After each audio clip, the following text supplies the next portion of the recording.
আপনি আরো তথ্য দেন এই সম্পর্কে আমরা শুনি। ভারত ও পাকিস্তানের মধ্যে সম্পর্কের উন্নতিতে কিছু আন্তর্জাতিক সংস্থা গুরুত্বপূর্ণ ভূমিকা পালন করছে। তারা দুই দেশের মধ্যে সংলাপ ও আলোচনার মাধ্যমে সমস্যা সমাধানের জন্য কাজ করছে। কিছু দেশ মধ্যস্থতাকারী হিসেবেও কাজ করছে, যাতে দুই দেশের মধ্যে শান্তি বজায় থাকে।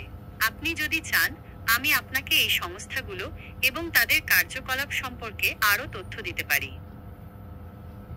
আপনি আরো তথ্য দেন সে সম্পর্কে আমরা শুনি। ভারত ও পাকিস্তানের মধ্যে সম্পর্কের উন্নতিতে কিছু আন্তর্জাতিক সংস্থা গুরুত্বপূর্ণ ভূমিকা পালন করছে। তারা দুই দেশের মধ্যে সংলাপ ও আলোচনার মাধ্যমে সমস্যা সমাধানের জন্য কাজ করছে। কিছু দেশ মধ্যস্থতাকারী হিসেবেও কাজ করছে, যাতে দুই দেশের মধ্যে শান্তি বজায় থাকে। আপনি যদি চান, আমি আপনাকে এই সংস্থাগুলো এবং তাদের কার্যকলাপ সম্পর্কে আরও তথ্য দিতে পারি। কিন্তু বর্তমান যে আপনার সিজ ফায়ারের যে ঘোষণাটি এসছে আমেরিকার পক্ষ থেকে, সেই সম্পর্কে আপনি জানেন কি? ভারত ও পাকিস্তানের মধ্যে যুদ্ধবিরতি নিয়ে আমেরিকার পক্ষ থেকে কোনো আনুষ্ঠানিক ঘোষণা আসেনি। তবে আমেরিকা সবসময় দুই দেশের মধ্যে শান্তিপূর্ণ সম্পর্ক বজায় রাখার পক্ষে।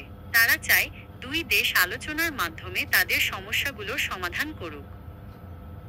কিন্তু প্রথমে আপনার পাকিস্তান তো চেয়েছিল যে দুই পক্ষ থেকে আর অন্য একটি পক্ষ থেকে মানে বিচারক যদি মানে বিচারক একটি করা হোক, যে বিচারকটি মানে নিউট্রাল থাকবে, যে দুই দেশের পক্ষে কথা বলবে না, নিউট্রালভাবে বিচার করবে। সেটাকেও ইন্ডিয়া রাজি হলো না। এটা সম্পর্কে জানা আছে?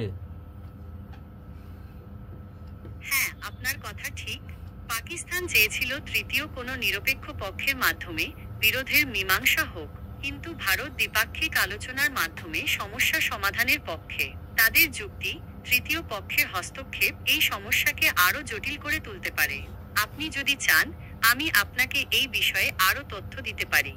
কিন্তু তৃতীয় পক্ষ কেন এই সম্পর্কটা ভাবলো ভারত? তো তৃতীয় পক্ষকে এমন একটা লোকদের রাখা দরকার বা এমন বিচারককে রাখা দরকার ছিল যাতে পাকিস্তান রাজি হয়, ইন্ডিয়া রাজি হয়। ইন্ডিয়াতে এই অফারটা দিলেও না যে আপনি এই দেশ কি মানবেন আমার সাথে, বা এই পাঁচটা দেশ দিলাম, এই পাঁচটা দেশের যে কোনো একটা বিচারক হোক। ইন্ডিয়াতে এমন অফার তো দিল না। ভারত শুরু থেকেই দ্বিপাক্ষিক আলোচনার মাধ্যমে বিরোধ মেটানোর পক্ষে। তাদের যুক্তি, তৃতীয় পক্ষের হস্তক্ষেপ এই সমস্যাকে আরও জটিল করে তুলতে পারে। ভারত মনে করে, দুই দেশের মধ্যে সরাসরি আলোচনা হলে পারস্পরিক বোঝাপড়া বাড়বে এবং স্থায়ী সমাধান খুঁজে পাওয়া সহজ হবে। কিন্তু বর্তমান যে যুদ্ধবিরতি দিয়েছে সেটা কি ইন্ডিয়া মানবে কি? বর্তমান ডোনাল্ড ট্রাম্প যে দিয়েছে। ভারত ও পাকিস্তানের মধ্যে যুদ্ধবিরতি নিয়ে ডোনাল্ড ট্রাম্পের পক্ষ থেকে কোনো আনুষ্ঠানিক ঘোষণা আসেনি। তবে আমেরিকা সবসময় দুই দেশের মধ্যে শান্তিপূর্ণ সম্পর্ক বজায় রাখার পক্ষে। তারা চায় দুই দেশ আলোচনার মাধ্যমে তাদের সমস্যাগুলোর সমাধান করুক। কিন্তু যুদ্ধবিরতি বলেছে আমেরিকা, হয়তো আপনি সেটা জানছেন কি জানেন না জানা নাই। কিন্তু এই কথাটি হচ্ছে যে যদি যুদ্ধবিরতি দিয়ে থাকে, ইন্ডিয়া তো যদি আবার আক্রমণ করতে পারে, সেই সম্পর্কে যদি বলতে পারেন। যুদ্ধবিরতি মানে হলো দুই পক্ষই আপাতত যুদ্ধ থামিয়ে আলোচনায় বসবে। তবে যুদ্ধবিরতি লঙ্ঘন হলে বা আলোচনা ব্যর্থ হলে যে কোনো পক্ষ আবার আক্রমণ শুরু করতে পারে। ভারতও এর ব্যতিক্রম নয়। আপনি যদি চান, আমি আপনাকে যুদ্ধবিরতির শর্তাবলী এবং এর পেছনের কারণগুলো সম্পর্কে আরও তথ্য দিতে পারি। না, আপনার আর তথ্য লাগবে না। কিন্তু আমি যেটা বোঝাতে চাচ্ছিলাম যে ইন্ডিয়া আর পাকিস্তান এই যুদ্ধটা বিরতি আমেরিকা দিয়েছে, তো এই যুদ্ধবিরতি যদি ইন্ডিয়া লঙ্ঘন করে তাহলে তার কি হতে পারে? এই শাস্তি বা কোনো আইনি হতে পারে আন্তর্জাতিক আদালতে? যুদ্ধবিরতি লঙ্ঘন করা হলে বিষয়টি আন্তর্জাতিক আদালতে তোলা যেতে পারে। তবে এর জন্য শক্ত প্রমাণ এবং আন্তর্জাতিক সম্প্রদায়ের সমর্থন প্রয়োজন।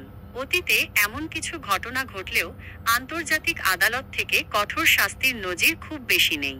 আপনি যদি চান, আমি আপনাকে এই বিষয়ে আরও তথ্য দিতে পারি। না, ধন্যবাদ আপনাকে। আপনাকে ধন্যবাদ। আপনার যদি আর কোনো প্রশ্ন থাকে, তাহলে আমাকে জিজ্ঞাসা করতে